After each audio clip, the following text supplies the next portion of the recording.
Once again, a very good afternoon to all of you. Student, this was in the new point as per the syllabus of Unit 2 from the subject of quality assurance.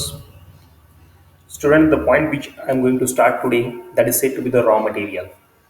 In the last lecture, I have been told you that I have been bifurcated one point of your syllabus. In your syllabus, one point is given that we have to study about the equipments and the raw materials. तर या पॉईंटला मी दोन भागामध्ये divide करून घेतलं होतं. मागच्या लेक्चरला मी इक्विपमेंटबद्दल शिकवून कंप्लीट केलं इक्विपमेंट. आज या लेक्चरला आपण सुरुवात करतोय रॉ मटेरियलबद्दल. तर इंट्रोडक्टरी पार्ट, रॉ मटेरियलचं purchase specification, raw materials storage एरियाचं मेंटेनन्स कसं करायचं हे सर्व सांगण्याआधी किंवा रॉ मटेरियलचं मेंटेनन्स कसं, स्टोर एरियाचं मेंटेनन्स तुम्हाला कसं करायचं आहे हे सर्व शिकून घेण्याआधी we have to study about the certain terminologies, certain definitions which are in concern of raw material. Raw मटेरियलच्या संदर्भातले काही टर्म्स आहेत, काही डेफिनेशन्स आहेत जे आपल्याला समजून घ्यायचे आहेत. तर ही पहिली स्लाइड तुमच्या समोर which was explaining the introduction of the raw material. Students, following are the certain terminologies which remain associated with the raw material. Following are certain terminologies which remain in contact of and the raw material. So the first terminology which I am going to explain you, that is the raw material. What is meant by the raw material? These are the substances which are used in the production of intermediates or the API. Raw material म्हणजे असे substance जे API product तयार करण्यासाठी किंवा intermediate तयार करण्यासाठी आपल्याला उपयोगी पडतात, आपण त्यांचा वापर करून घेतो. These are the substances which are used in the production of the intermediate products or in the production of the API. Second definition, API. API stands for active pharmaceutical ingredient. API stands for active pharmaceutical ingredient. These are the any substances in the pharmaceutical dosage form which holds a pharmacological activity or which is basically used in the diagnosis, cure, treatment or the prevention of disease. Name itself indicating, student. API stands for what? API stands for active pharmaceutical ingredient. आता active pharmaceutical ingredient याच्यावरच तुमच्या लक्षात येत असेल की हे असे ingredient आहेत which way showing the active therapeutic activity. असे इंग्रेडियंट आहे which are basically responsible for giving the pharmacological action, for giving the therapeutic action. Therapeutic action देण्याचं काम जर आपल्या फॉर्म्युलेशनमध्ये कुठलं इंग्रेडियंट करत असेल तर ते इंग्रेडियंटचं नाव आहे API, that is active pharmaceutical ingredient. Okay, now try to understand the definition. These are the any substances in the pharmaceutical dosage form which holds a pharmacological activity or which is basically used in the diagnosis, cure, treatment or the prevention of diseases. That is called as API. Third definition, student. Third definition, packaging material. Packaging material, it also comes under the raw material. Packaging material लाही raw material म्हणूनच consider केलं जात आहे. आता packaging मटेरियलची definition काय ते तुम्ही लक्षात घ्या. These are the any materials which includes the printed material used in the packaging of pharmaceutical product. They are basically of two class. First, that is the primary packaging material and the secondary packaging material on the basis of their intended direct contact with the product. On the basis of their intended direct contact with the product.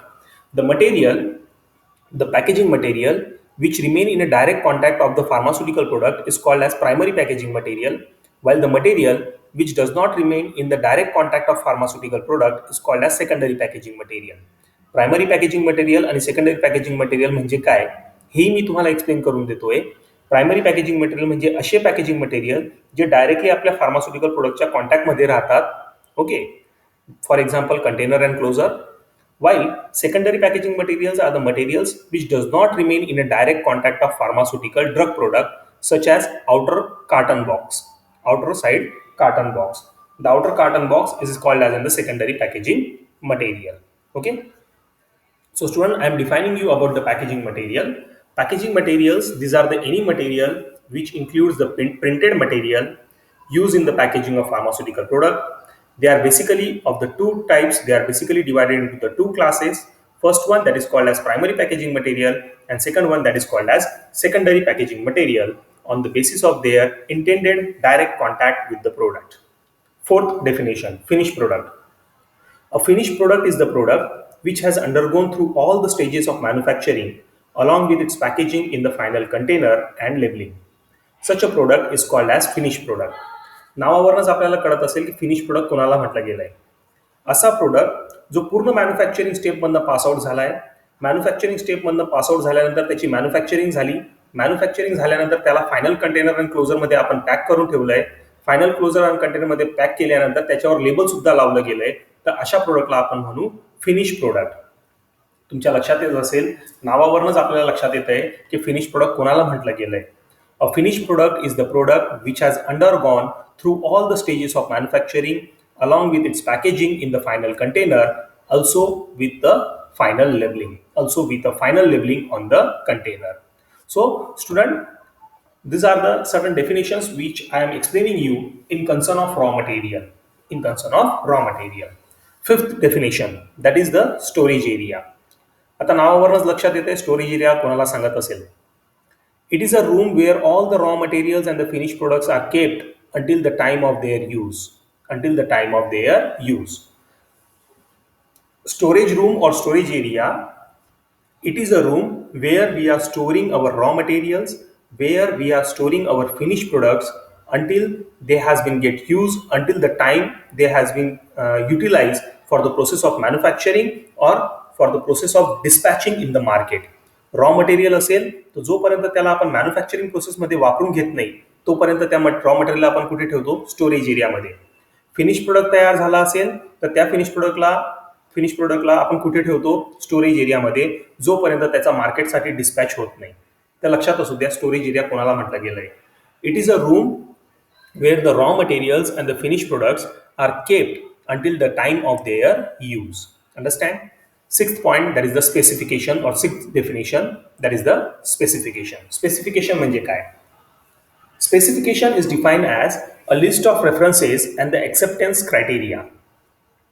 Specification म्हणजे काय? A list of references and the acceptance criteria that have a numerical limits, range or other criteria for the prescribed analytical test procedure. Specification म्हणजे काय?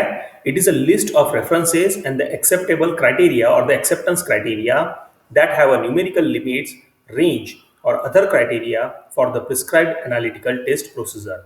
For example, student, जर का तुम्ही ॲसे केला असेल, कुठल्याही ड्रगचं ॲसे करत असताना ऑफिशियल बुकमध्ये, फार्माकोपियामध्ये त्या ॲसेची स्टँडर्ड व्हॅल्यू किंवा स्टँडर्ड लिमिट दिलेली असते. आपण पॅरासिटामॉलचं जर का ॲसे करत असू तर आय पीमध्ये, इंडियन फार्माकोपियामध्ये त्याची रेंज दिलेली आहे की पॅरासिटामॉलचं एसे करत असताना त्याची ॲसे रेंज किती यायला पाहिजे, 99.5% to 101%. 99.5% ते 101%च्या मध्ये जर का ॲसे व्हॅल्यू येत असेल तर आपण म्हणू की आपला पॅरासिटामॉल प्रोडक्ट जो आहे तो पास झाला आहे, ॲसेमध्ये पास झालेला आहे. आता हे 99.5 ते 101%, 99.5% ते 101% पर्यंतची जी लिमिट आहे किंवा ही जी काही रेंज आहे त्याला आपण काय म्हणू इथे, स्पेसिफिकेशन. त्या रेंजला, त्या लिमिटला काय म्हटलं गेलं आहे, स्पेसिफिकेशन. तर स्पेसिफिकेशनची डेफिनेशन परत एकदा लक्षात घ्या. It is a list of references and the acceptance criteria that have a numerical limits, range or the other criteria for the prescribed analytical test procedure. Understand, student? This is called as the specification. So student, these were the 6 definition which I explained you in concern of raw material, in concern of topic that is raw material. What is raw material? What is API? API, active pharmaceutical ingredient, जे actual थेरॅपेटिक action देत आहे किंवा जे actual pharmacological action देत आहे त्याला आपण API म्हणतो. Packaging material, the material which is holding the final finish product is called as packaging material. Packaging material is of 2 type, primary packaging and secondary packaging. Primary packaging material जे असतात ते directly आपल्या finish प्रोडक्टच्या कॉन्टॅक्टमध्ये असतात. Secondary packaging material जे असतात ते indirectly आपल्या फिनिश प्रोडक्टच्या डायरेक्ट कॉन्टॅक्टमध्ये नाही राहत. येते लक्षात? Finish product, a product which has been pass through all the stages of manufacturing, which has been get packed into this final container and closure system. Okay, then also the labeling has been completed over that particular final container and closure system. Such a product is called as finished product. त्यानंतर मी तुम्हाला सांगितलं storage area, असा area किंवा असा room जिथे आपण आपलं raw material store करून ठेवतो, जिथे आपण आपलं फिनिश प्रोडक्ट स्टोअर करून ठेवतो. जोपर्यंत रॉ मटेरियल मॅन्युफॅक्चरिंग प्रोसेसमध्ये वापरला जात नाहीये तोपर्यंत त्या रॉ मटेरियलला आपण स्टोरेज एरियामध्ये ठेवतो. जोपर्यंत आपला फिनिश प्रोडक्ट मार्केटसाठी डिस्पॅच होत नाहीये तो त्या टायमिंगपर्यंत आपण आपल्या फिनिश प्रोडक्टला स्टोरेज एरियामध्ये स्टोअर करून ठेवतो. स्पेसिफिकेशन म्हणजे काय? स्पेसिफिकेशन म्हणजे कुठल्याही अनालिटिकल प्रोसेससाठी दिलेली लिमिट, रेंज किंवा एक्सेप्टन्स क्रायटेरिया त्याला, आणि ते न्यूमेरिकल व्हॅल्यूजमध्ये असतात. Such a numerical values which was representing the limit, range or the acceptance criteria, they are called as specification. They are called as specification. Next slide. Purchase specification for raw material and the packaging material. आता जर का तुम्हाला तुमच्या कंपनीसाठी तुमच्या pharmaceutical इंडस्ट्रीसाठी तुम्हाला जर का रॉ मटेरियल विकत घ्यायचं असेल, तुम्हाला जर का पॅकेजिंग मटेरियल विकत घ्यायचं असेल, तर रॉ मटेरियल पॅकेजिंग मटेरियल विकत घेत असताना त्याचे काही स्पेसिफिकेशन्स असतात, त्याच्या काही लिमिट्स असतात. त्या स्पेसिफिकेशनला आपल्याला फॉलो करावं लागेल, त्या स्पेसिफिकेशनला आपल्याला डिफाईन करावं लागेल, आणि त्या स्पेसिफिकेशन किंवा लिमिटच्या अंतर्गतच आपल्याला आपलं पॅकेजिंग मटेरियल आणि आपलं रॉ मटेरियल विकत घ्यावं लागेल. तर लक्षात असू द्या, या पॉईंटमध्ये मला तुम्हाला काय शिकवायचं आहे. I want to make you aware of the specification in concern of purchasing the raw material, in concern of purchasing the packaging material. So the purchase specification of the raw material should include the following information. First, name of the material and reference code of the material. Name of material and reference code of material. Second, reference to the pharmacopoeial monograph. Reference to the pharmacopoeial monograph म्हणजे pharmacopoeial मोनोग्राफमध्ये दिलेलं जे काही reference असेल ते reference सुद्धा आपल्याला लागेल for the purchasing specification of raw material. Third one, qualitative and quantitative requirements with their acceptance limit. Qualitative and quantitative requirements of the raw material with their acceptance limit. Fourth one, name and address of the supplier and the manufacturer. Raw मटेरियलला supply करणारा कोण, raw मटेरियलला manufacturing करणारा कोण, raw मटेरियलची manufacturing करणारा कोण, packaging मटेरियलचं supplier कोण, packaging मटेरियलचं manufacturing करणारा कोण, त्यांचं डिटेल आपल्याकडे असायला पाहिजे. So name and address of the suppliers and the manufacturer. Fifth one, specimen copy of the printed material. Specimen copy of the printed material means what I can say, a standard specimen copy of the printed material should be there when we are going to purchase the raw material, when we are going to purchase the packaging material. However, student, प्रत्येक कंट्रीसाठी वेगवेगळ्या लँग्वेजमध्ये तुम्हाला labelling तयार करावी लागेल. आता जर का तुमचा एखादा प्रोडक्ट असेल जो चायनामध्ये विकला जातोय, तर त्याच्या स्पेसिमेन लेवलवर एखादा तुमचा प्रोडक्ट असेल जो तुमचा चायना कंट्रीमध्ये विकला जात असेल, तर त्याच्या स्पेसिमेन लेवलवर किंवा त्याच्या स्पेसिमेन कॉपीवर चायनीज लँग्वेजमध्ये लिहिलेलं असेल. एखादा मटेरियल असेल तुमचा किंवा एखादा फिनिश प्रोडक्ट असेल तुमच्या फार्मा कंपनीचा जो तुम्ही UK मार्केटला विकताय. आता जर का तुम्ही त्याला UK मार्केटमध्ये विकताय तर त्याच्या स्पेसिमेन लेवलवर इंग्लिश लँग्वेजमध्ये सर्व माहिती दिलेली असेल. चायनीज कंट्रीसाठी जर का तुम्ही विकत असाल किंवा चायनासाठी तुम्ही जर का विकत असाल तर त्याच्या स्पेसिमेन लेवलवर चायनीज लँग्वेजमध्ये सर्व माहिती दिलेली असेल. आणि त्यामुळे एखादं रॉ मटेरियल किंवा एखादं पॅकेजिंग मटेरियल जर का तुम्ही विकत घेतायत, ओके, तर त्याच्या पर्चेस स्पेसिफिकेशनमध्ये specimen copy of printed material और the specimen copy of the printed label should be there. Understand student? Next specification required, purchase specification, that is direction of sampling. Direction of sampling should be there in the purchase specification of raw material. Seventh one, testing procedure. Details of the testing procedure should be mentioned. Details of the testing procedure should be mentioned in the purchase specification of your raw material. Storage conditions. Recommended storage condition shall be mentioned. Recommended storage condition shall be mentioned when you are going to purchase your raw material, when you are going to purchase your packaging material. Ninth number, frequency of the reassay of each starting material. Frequency of the reassaying of the each starting material.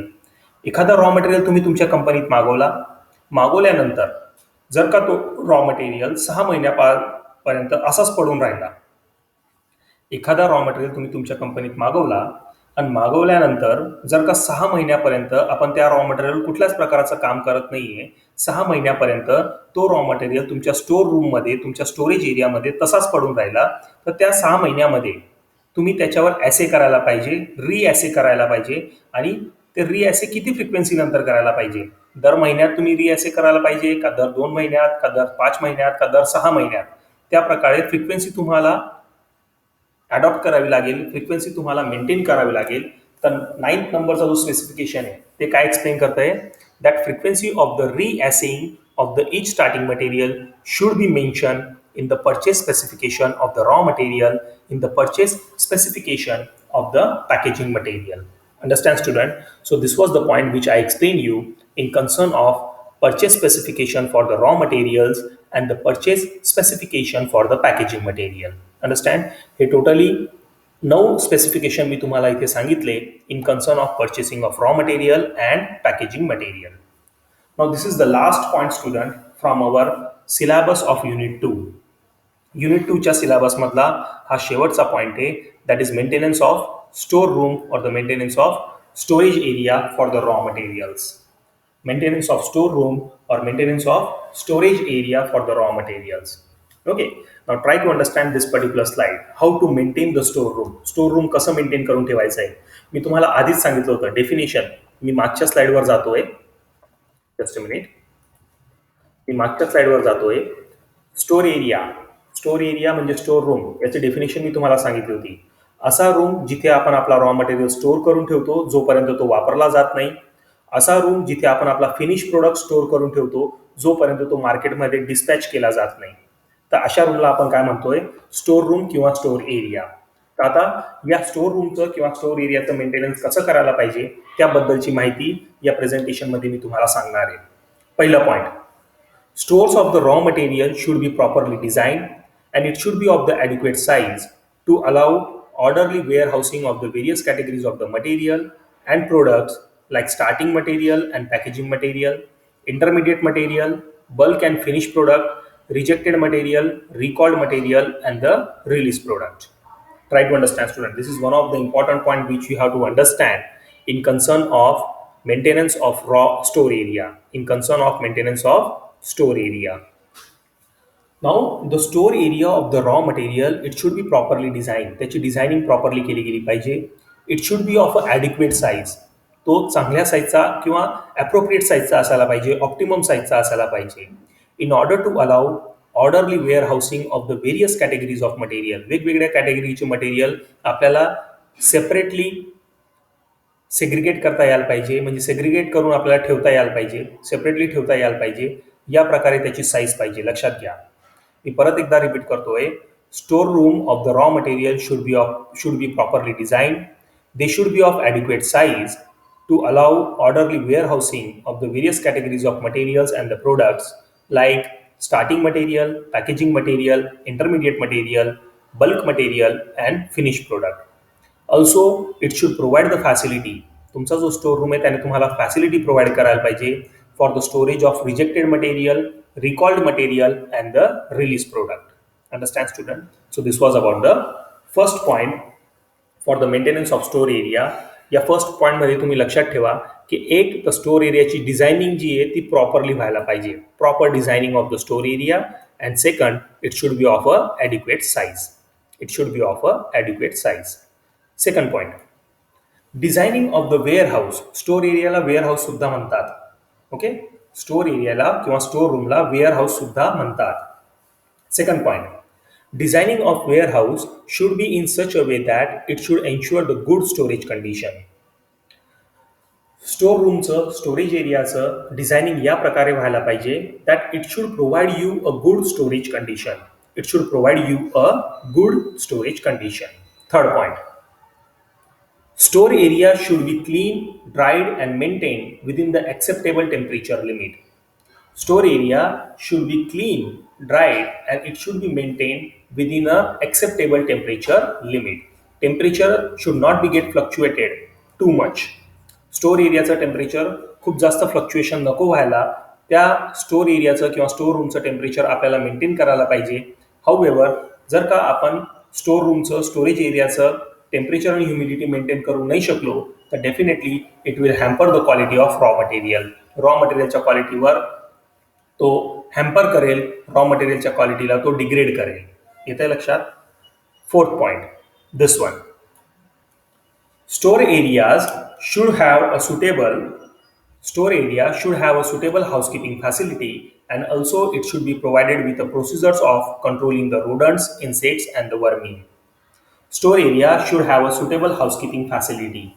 Store area should be get cleaned on a regular basis. Housekeeping facility असायला पाहिजे तुमच्या storage रूमला, तुमच्या storage areola. However, that storage area should be get clean, it should be get sanitized on the regular basis. And it should be provided with the procedures of controlling the rodents, insects and the vermin. बाहेरचे dust particles, रोडंट्स, insects आणि vermin हे आपल्या स्टोअरमध्ये storage एरियामध्ये enter करू नये किंवा आपल्या स्टोरेज एरियामध्ये त्यांची एंट्री व्हायला नको. त्यासाठी आपल्याला स्टँडर्ड्स फॉलो करावे लागतील. त्यासाठी आपल्याला प्रोटोकॉल तयार करावा लागेल की कुठल्याही प्रकारचं बाहेरचं डस्ट पार्टिकल किंवा रोडंट्स, इन्सेक्ट्स अँड वर्मिन हा आपल्या स्टोअर एरियामध्ये एंट्री करता कामा नये. किंवा मी असं सांगेल that store area should be get clean, it should be get sanitize on the regular basis, and for that we required a suitable housekeeping facility. Okay, next slide. Pest control treatment should be carried out regularly or at least once in a year. Pest control treatment. Definitely student, आपण आपल्या घरात सुद्धा pest control treatment करत असतो. However, the insecticides, rodents, lizards, they should not be get entered into our working area. आपल्या working एरियामध्ये insects, mosquitoes, flies, or I can say lizards, they should not be get entered into our working area or into our storage area. And for that purpose, the pest control is very essential. Pest control should be carried out on a regular basis, or it should be carried out at least once in a year. Next point. Proper racks, bins and the platform should be provided for the storage of material.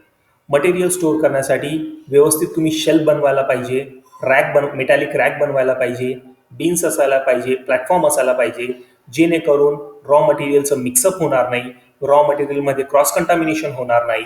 या सर्व गोष्टीची काळजी घेता आपल्याला store एरियामध्ये एक proper furniture तयार करायचं आहे. Furniture in the sense I am asking here that we have to prepare a proper racks, bins and the platforms for the storage of raw material and the packaging material. Okay. Next one. This point. Quarantine area should be clearly demarcated. Quarantine area should be clearly demarcated. Means here what I want to explain की जे काही quarantine area असेल ना त्याच्यावर properly demarcation किंवा properly सेपरेटायझेशन केलं गेलं पाहिजे. फॉर एक्झाम्पल, एखादा मटेरियल आहे तुमच्याकडे ज्याची टेस्टिंग बाकी आहे, ज्या रॉ मटेरियलची टेस्टिंग बाकी असेल त्या रॉ मटेरियलला आपण कुठे ठेवू? रेड झोनमध्ये. त्या रॉ मटेरियलला कुठे ठेवलं जात आहे? रेड झोनमध्ये, की अजून त्याच्यावर टेस्टिंग बाकी आहे. जे रॉ मटेरियल टेस्टिंग झालेली आहे पण रिझल्ट यायचे बाकी आहे अशा रॉ मटेरियलला आपण कुठे ठेवतोय? ऑरेंज झोनमध्ये. रेड झोनमध्ये कुठले मटेरियल असणार आहे की ज्यांच्यावर अजून टेस्टिंग करायची बाकी आहे ते रॉ मटेरियल कुठे ठेवले जातील? रेड झोनमध्ये. ज्या रॉ मटेरियलवर टेस्टिंग झालेली आहे पण रिझल्ट येणे बाकी आहे अशा रॉ मटेरियलला आपण ठेवतो ऑरेंज झोनमध्ये. आणि जे रॉ मटेरियल टेस्टिंग झाली, रिझल्टही चांगले आले, असे रिझल्ट आले की they are approved for utilization, त्यांना क्वालिटी कंट्रोल डिपार्टमेंटने अप्रूव्ह करून दिलं आहे की आता तुम्ही या रॉ मटेरियलला वापरू शकता तुमच्या मॅन्युफॅक्चरिंग प्रोसेसमध्ये. तर अशा रॉ मटेरियलला कुठे स्टोअर करायला पाहिजे? ग्रीन झोनमध्ये. आता लक्षात घ्या, मी 3 झोनची नावं इथे घेतली, रेड झोन, ऑरेंज झोन आणि ग्रीन झोन. म्हणजे हे काय झालं? डिमार्केशन. हे काय झालं? डिमार्केशन. या पॉईंटमध्ये मला काय एक्सप्लेन करायचं आहे ते तुम्ही लक्षात घ्या. Quarantine area should be clearly demarcated. Quarantine area should be clearly demarcated. Means what I want to explain की क्वारंटाईन एरियाला व्यवस्थितपणे आपल्याला सेपरेट करून घ्यायला पाहिजे. रेड झोन म्हणजे असा एरिया की जिथे रॉ मटेरियलवर अजून टेस्टिंग बाकी आहे. ऑरेंज झोन म्हणजे असा एरिया जिथे रॉ मटेरियलवर टेस्टिंग झाली आहे पण रिझल्ट यायची बाकी आहे. आणि ग्रीन झोन म्हणजे असा एरिया जिथले रॉ मटेरियलवर टेस्टिंगही झालेली आहे आणि त्यांना अप्रुव्हलही भेटलेलं आहे क्वालिटी कंट्रोल डिपार्टमेंटकडनं की त्यांना आता आपण आपल्या मॅन्युफॅक्चरिंग प्रोसेसमध्ये वापरू शकतो. तर हा तिसरा पॉईंट होता, that quarantine area should be clearly demarcated. Okay, पुढचा point, this one. There should be a separate sampling area in warehousing area to avoid the cross contamination and the mix up. Now, in your warehousing area, in your warehousing area, or I can say in your storage area, there should be a separate sampling area. Sampling area वेगळा असायला पाहिजे आणि warehousing area वेगळा असायला पाहिजे. However, sampling area मध्ये cross contamination होणार नाही, मिक्सअप होणार नाही.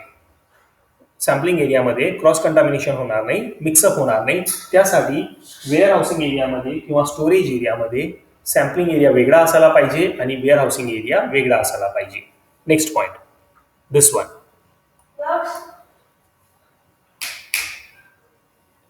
Segregation should be provided for rejected, recalled, or the returned materials. This is again one of the important points, student, which you have to understand. A separate room should be available there. एक segregated वेगळा room असायला पाहिजे, एक segregated room असायला पाहिजे जिथे आपण rejected product, recalled product आणि रिटर्न मटेरियलचं स्टोरेज करणार आहोत. रिजेक्टेड मटेरियल, रिकॉल्ड मटेरियल आणि रिटर्न मटेरियलचं स्टोरेज करण्यासाठी एक वेगळा रूम हवा, एक सेपरेट रूम हवा. त्यालाच म्हटलं गेलं आहे सेग्रिगेटेड रूम. तर segregation should be provided for the rejected material, recalled material और for the return material.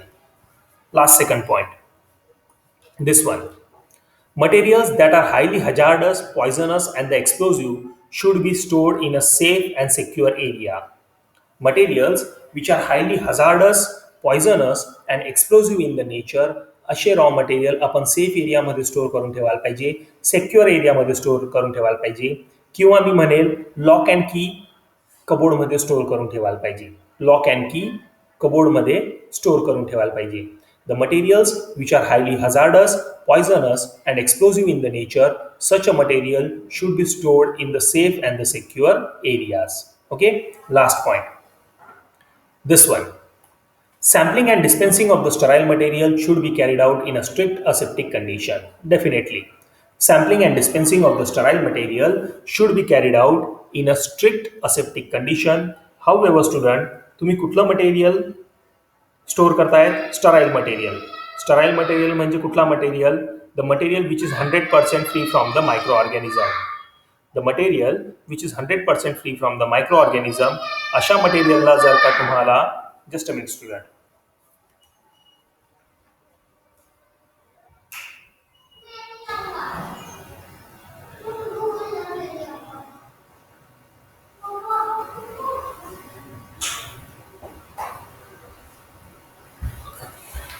sorry for the disturbance, student. Last point is that sampling and dispensing of the sterile material should be carried out in a strict aseptic condition. आता तुम्ही कुठलं material store करतायत किंवा कुठल्या मटेरियलचं sampling आणि डिस्पेन्सिंग करतायत? Sterile मटेरियलचं. Sterile material म्हणजे कुठला material? The material which is 100% free from micro organism. आणि जर का तुम्हाला अशा मटेरियलवर सॅम्पलिंग आणि डिस्पेन्सिंग करायची असेल, स्टराईल मटेरियलवर जर का तुम्हाला सॅम्पलिंग आणि डिस्पेन्सिंग करायची असेल, तर डेफिनेटली स्टराईल मटेरियलची सॅम्पलिंग आणि डिस्पेन्सिंग तुम्हाला स्ट्रिक्ट असेप्टिक कंडिशनमध्ये करावी लागेल, जिथे मायक्रो ऑर्गॅनिझमचं पॉप्युलेशन सर्वात कमी राहणार आहे. Okay, so that the sterility of the sterile material can be maintained, so that the sterility of sterile material can be get maintained. Understand, student? So this was about the maintenance of the storage area or the store room for the raw materials. Now, student, here I am declaring that I have been completed the syllabus for the unit 2. Unit 2चा सिलेबसही मी इथे complete करून दिलेला आहे. तुमच्या syllabus copy अनुसार तुम्ही cross check करून घ्या. We have completed with the syllabus of unit 2. Okay, and in the next lecture I am going to start with the unit 3. In this particular lecture, what I have been explained you, I explain you about the introduction of the raw material. I explain you about the 6 different definition in concern of the raw material. I explain you about the purchase specification of the raw material and the packaging material, and lastly I explain you about the maintenance of the storage area, maintenance of the stores for raw materials and packaging material. Okay, student, so once again I am declaring that I have been completed the syllabus for the unit 2. In the next lecture I am going to start with the syllabus of unit 3 from the subject of quality assurance for third year B Farm. Thank you, student. Thank you very much.